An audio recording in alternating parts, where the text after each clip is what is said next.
Hello students, आप लोगों के एग्ज़ाम की दृष्टि से मैं क्लास 9th का एक वीडियो बना रहा हूं जो यूनिट 6 का है। और ये यूनिट 6 का एक परिचय है जिसमें कि मैं जितने भी परिभाषाएं इसके अंतर्गत आती है यूनिट 6 का 6.1 स्टार्ट करने से पहले उन सभी परिभाषाओं और उनसे रिलेटेड जो भी टर्म होंगे उन सभी का मैं वर्णन करूँगा इसमें। तो ध्यान देना है आपको।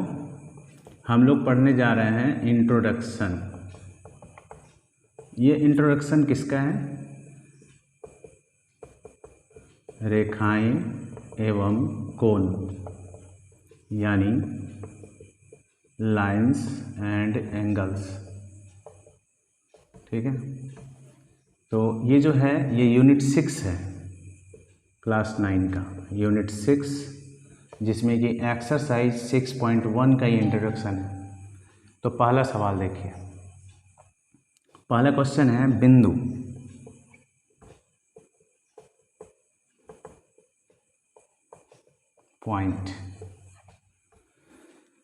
पॉइंट क्या है? सबसे पहले आंसर देखिए। तो ये हम लोग जितना भी पढ़ रहे हैं सब ज्यामिति के अंतर्गत है। तो ज्यामिति में पॉइंट जो होता है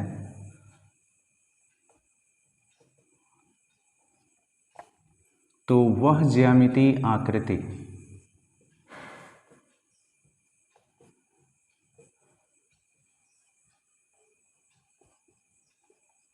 जिसे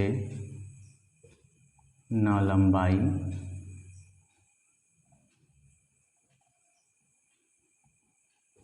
न चौड़ाई एवं न मोटाई हो, क्या कहलाता है? बिंदु। तो यह एक ज्यामितीय आकृति है। तो आंसर हम लोग बोलेंगे कि वह ज्यामितीय आकृति जिसे न लंबाई न चौड़ाई न मोटाई हो, बिंदु कहलाता है। और बिंदु के बाद हम लोग बिंदु के प्रकार पढ़ेंगे। टाइप्स ऑफ पॉइंट, बिंदु के प्रकार।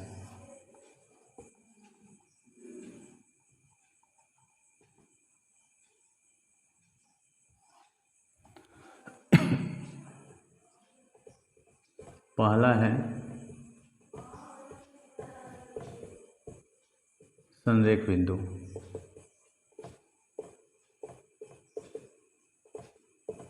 दूसरा असंरेख बिंदु। तो इसमें पहला क्वेश्चन जो है संरेख बिंदु।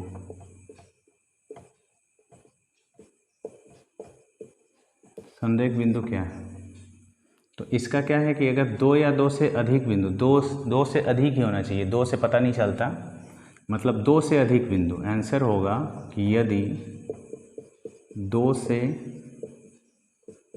अधिक बिंदु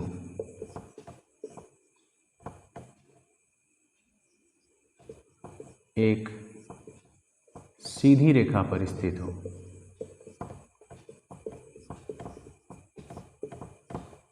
सीधी रेखा पर स्थित हो तो वे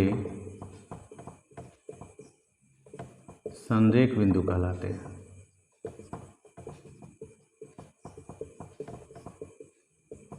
ठीक है, यदि दो से अधिक बिंदु एक सीधी रेखा पर स्थित हो तो वे संरेख बिंदु कहलाते हैं। मतलब अगर हम दो से ज़्यादा पॉइंट लेते हैं, दो में इसलिए पॉइंट पता नहीं चलता क्योंकि दो पॉइंट को अगर हम मिलाएंगे तो ये दोनों तो हर जगह से दिखाई दे रहा है कि सीधा ही है, इधर मिला दिए या इधर मिला दिए तो हर जगह से वो सीधा ही पता चलता है।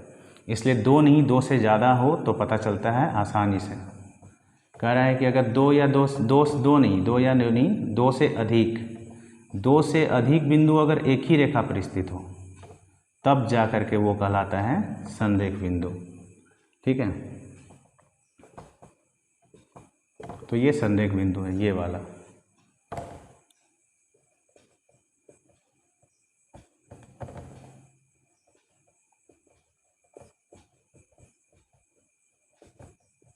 संरेख बिंदु।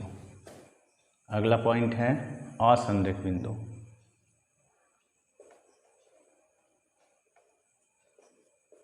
असंरेख बिंदु। संरेख बिंदु, असंरेख बिंदु। तो इसमें है असंरेख बिंदु यानी नॉन कॉलिनियर पॉइंट, तो इसको हम लोग कहेंगे कॉलिनियर।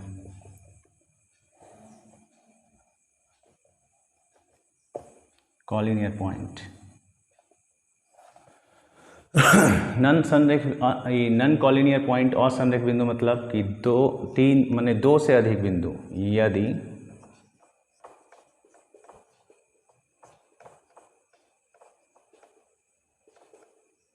दो से अधिक बिंदु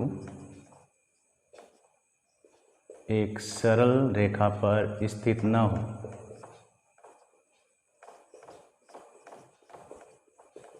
तो वे असंरेख बिंदु कहलाते हैं।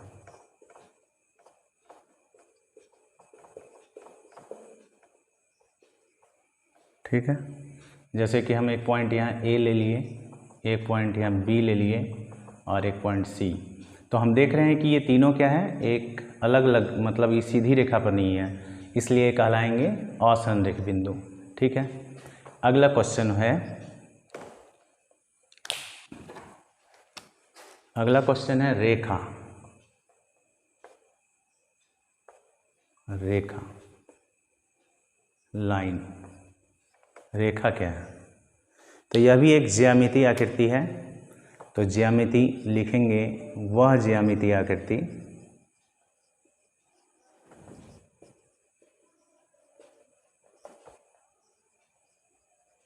जिसे केवल लंबाई हो। ठीक है, जिसे केवल लंबाई हो, मतलब लंबाई होगा केवल।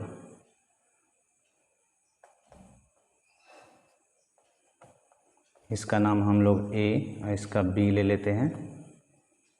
तो यहाँ पे हम देख रहे हैं कि अगर हम इसको इस रेखा का संकेत लिखना चाहें कि इस रेखा को कैसे लिखेंगे, तो ए बी के ऊपर ये लाइनिंग दे देंगे दोनों तरफ से। ठीक है, मतलब ऐसी ज्यामितीय आकृति जिसे केवल लंबाई हो, यानी चौड़ाई मोटाई कुछ नहीं होगा, तो वो कहलाएगा रेखा। देख लेते हैं रिकॉर्ड हो रहा है कि नहीं। हाँ, रिकॉर्ड तो हो रहा है। ठीक, क्योंकि हम जो बना रहे हैं वो आप लोगों को स्पष्ट दिखना चाहिए, नहीं तो फिर बेकार हो जाएगा मेरा मेहनत। ठीक है,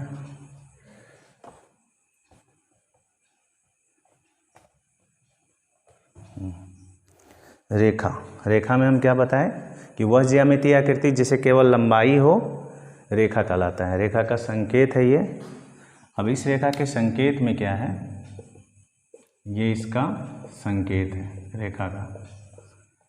ठीक, तो इसको याद रखना है कि इसमें नोट याद रखना है आपको। नोट ये है कि इसे कोई अंत बिंदु नहीं होता, अंत बिंदु नहीं होता। अंत बिंदु का मतलब क्या, ये रेखाएं क्या होती है, रेखा जो होती है ना, इधर आगे बढ़ती जाएगी बढ़ती जाएगी, इसका कोई अंत नहीं है, इसलिए हम लोग क्या करते हैं, इसका बताते हैं कि इसका अंत बिंदु नहीं होता। ठीक है, रेखा के बाद नंबर आता है अगला क्वेश्चन का, किरण, जिसको हम लोग बोलते हैं रे। किरण क्या है, तो ये क्या है, रेखा का ही भाग है। तो रेखा का वह भाग जो एक और सीमित लेकिन दूसरी ओर असीमित होती है, क्या कहलाता है, किरण कहलाता है। इसमें क्या होता है, एक और लिमिट होता है लेकिन दूसरी ओर क्या होता है, असीमित होता है। तो कैसे, देखिए दिखाते हैं। जैसे हम लोग कभी कभी प्रकाश की किरण के बारे में भी बात करते हैं, जैसे ये देखिए, ये दीपक है,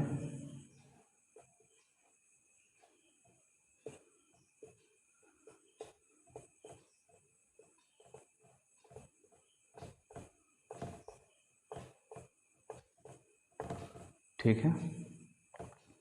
इस दीपक से जो ये निकल रही है ये सारी क्या कहलाती है? किरण कहलाती है। तो हम किरण को, जो दीपक से निकलने वाली जो किरणें हैं वो किरण जो बोलते हैं, उस किरण को जो दीपक से निकलने वाला प्रकाश है उसको किरणों के द्वारा दर्शाते हैं। ये किरण ज्यामिति का ही एक भाग है। तो इसमें क्या दिखा रहे हैं हम कि एक तरफ तो लिमिट है, यहाँ से निकल रहा है, दूसरी ओर बढ़ते जा रहा है। यानी कि किरण क्या है? किरण में एक तरफ तो लिमिट होता है लेकिन दूसरी तरफ अलिमिट होता है, मतलब नन लिमिट होता है, चलते रहता है।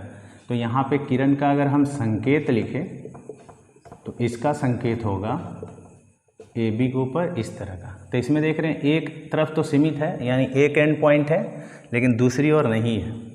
तो लिखेंगे क्या नोट में?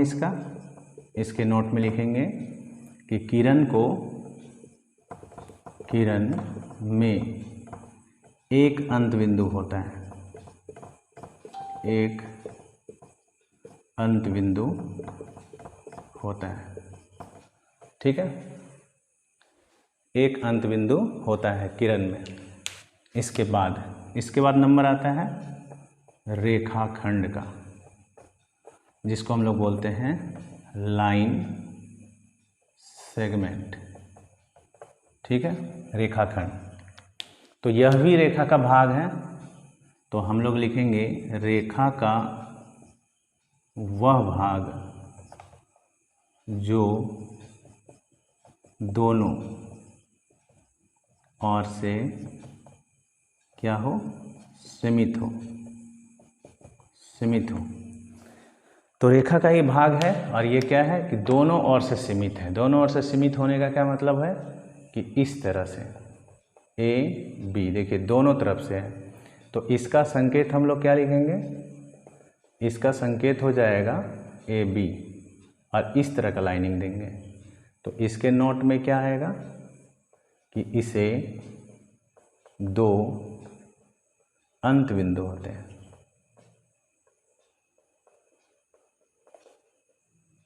ठीक है, इसका दो एंड पॉइंट होता है रेखाखंड का।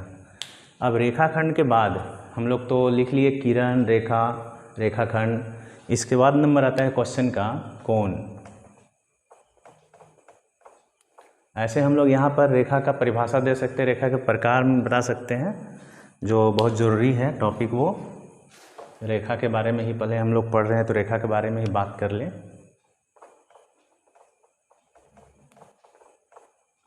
रेखाओं के प्रकार, टाइप्स ऑफ लाइन। तो रेखाओं के प्रकार, पहला देखिए, पहला है प्रतिच्छेदी रेखा।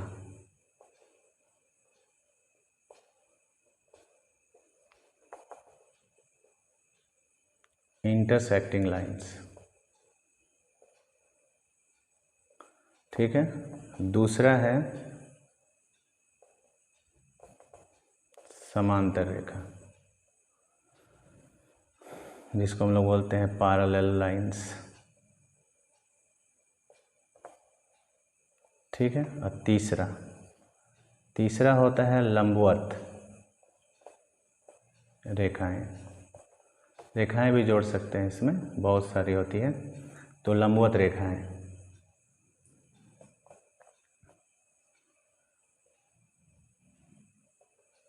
Perpendicular lines. ठीक है, रिकॉर्ड हो रहा है ना? देखते रहिएगा आप लोग, ऐसा ना हो कि हम बनाते जा रहे हैं, बन कुछ नहीं रहा है।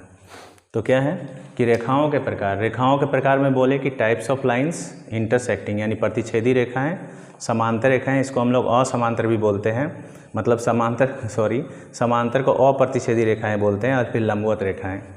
तो हम लोग इस तीनों टॉपिक पे फिर आगे बढ़ते हैं।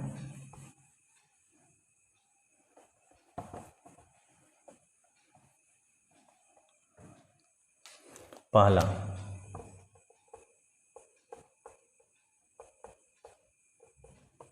प्रतिच्छेदी रेखाएं, इंटरसेक्टिंग लाइंस।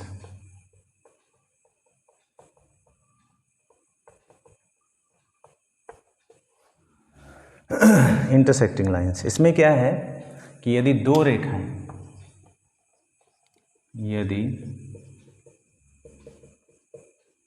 दो रेखाएं एक दूसरे से एक बिंदु पर मिलती है, एक बिंदु पर मिलती है, या हम बोल सकते हैं कि एक दूसरे को प्रतिच्छेद करती है। तो ये प्रतिच्छेदी रेखाएं कहलाती है। ठीक है, कह रहा है कि अगर दो रेखा है और ये दो रेखा एक दूसरे से, मान लेते हैं कि L है और ये M है, एक दूसरे से O पर मिलता है या O पर प्रतिच्छेद करता है, तो ये जिस बिंदु पर प्रतिच्छेद करता है, एक ही बिंदु पर प्रतिच्छेद कर रहा है, तो एक ही बिंदु पर अगर प्रतिच्छेद करेगा तो ये प्रतिच्छेदी रेखाएं कहलाएगी और ये बिंदु कहलाएगा प्रतिच्छेद बिंदु, प्रतिच्छेद बिंदु। ठीक है, इसके बाद का टॉपिक, इसके बाद का है समांतर रेखाएं या अप्रतिच्छेदी रेखाएं।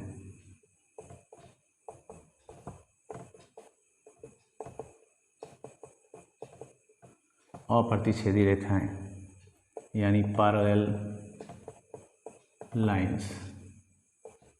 इसका देखिए, इसका कहना है कि यदि दो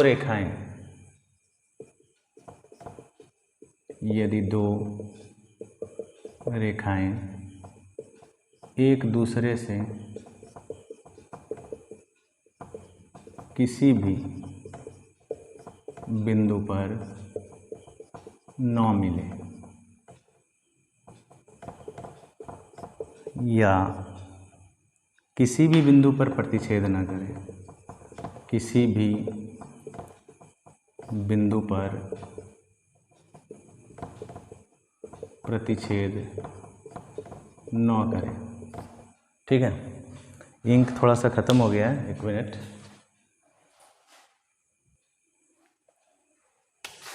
किसी भी बिंदु पर प्रतिच्छेद न करें, यानी अगर दो रेखाएं हैं और ये दोनों एक दूसरे को किसी भी बिंदु पर प्रतिच्छेद नहीं करती है तो ये कहलाएगी समांतर रेखाएं। इसका संकेत देखिए, इसका संकेत होता है L समांतर M। तो ये वाला जो संकेत आप देख रहे हैं ना, ये समांतर का संकेत है। ठीक है, पैरेलल का।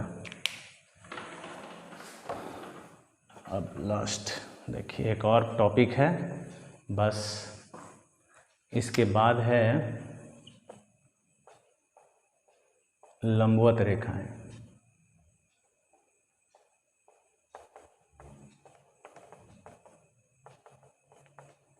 यानी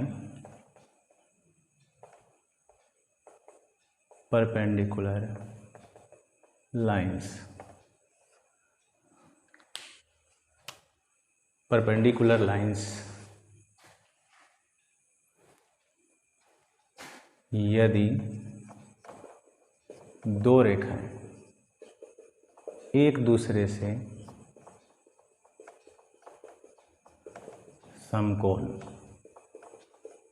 समकोण यानी कि 90 डिग्री पर मिले तो दोनों रेखाएं लंबवत रेखाएं कहलाती है। ठीक है, ये दो रेखाएं हैं, दोनों रेखाएं एक दूसरे से लंबवत यानी 90 डिग्री के कोण पर मिलती है, इसलिए हम लोग इसको कहेंगे लंबवत रेखाएं। तो यहाँ संकेत इसका क्या होगा? इसका संकेत होगा L परपेंडिकुलर M या M परपेंडिकुलर L, दोनों हो सकते हैं। ठीक है, क्योंकि दोनों एक दूसरे पर 90 डिग्री के कोण पर है। तो इसमें हम रेखा के प्रकार तक हम लोग चले। इसके बाद इसके जस्ट वाले वीडियो, आगे वाले नेक्स्ट वीडियो में कोण से रिलेटेड जितना कोण होता है सारे कोण के प्रकार के बारे में हम बता देंगे। तो इसके आगे वाला भी वीडियो देखिए 6.1 का पार्ट 2। ये 6.1 का इंट्रोडक्शन है, इंट्रोडक्शन का 2 पार्ट्स होगा, इंट्रोडक्शन के बाद चैप्टर चालू कर देंगे, ठीक है। तो आप लोग मेरे चैनल को सब्सक्राइब ज़रूर कीजिएगा, मैं आप लोग के लिए मेहनत करते रहूँगा और मैं एग्ज़ाम की तैयारी के लिए लगा हुआ हूँ कि सारे स्टूडेंट अपने अपने एग्ज़ाम की तैयारी अच्छे से करें।